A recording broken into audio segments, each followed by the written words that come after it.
Pinterest builds itself around visual discovery, the idea that you can come to the site or app, see something you like, and immediately dive down a rabbit hole.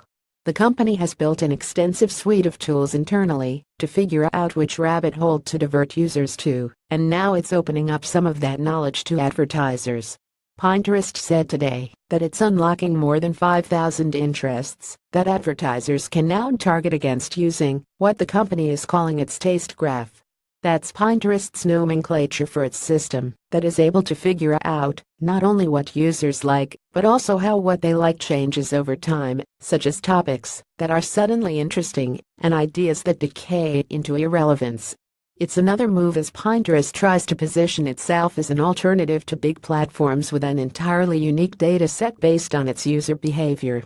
One of the biggest differences with the taste graph compared to what we were doing before was really diving into understanding the nuances of how we relate pinners to interests based on the recency and frequency of their engagement. John Milinovich, product manager for the taste graph, said, "We're much smarter about how we decay interests from a user's taste profile so that we can better personalize their recommendations. So, if you haven't pinned about your wedding in a while, you will stop seeing wedding content."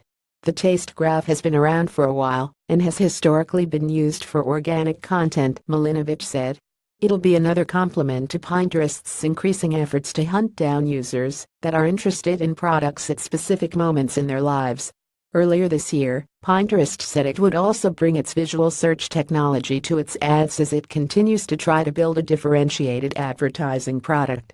Pinterest started exploring how to utilize the taste graph to improve its advertising products in 2017, which would help advertisers access users with a much more specific set of interests.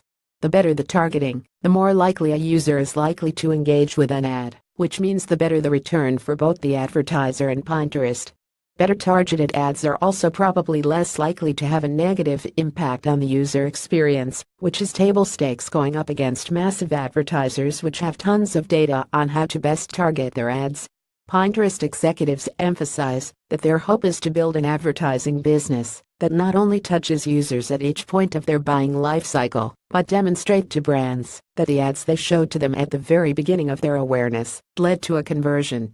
That conversion could have happened months later, but in the end, it was still a conversion, and it's a problem that traditional awareness advertising formats like TV have often struggled with. The company hopes that providing that attribution provides a strong enough selling point to grab ad spend away from bigger, more reliable platforms by offering a unique user base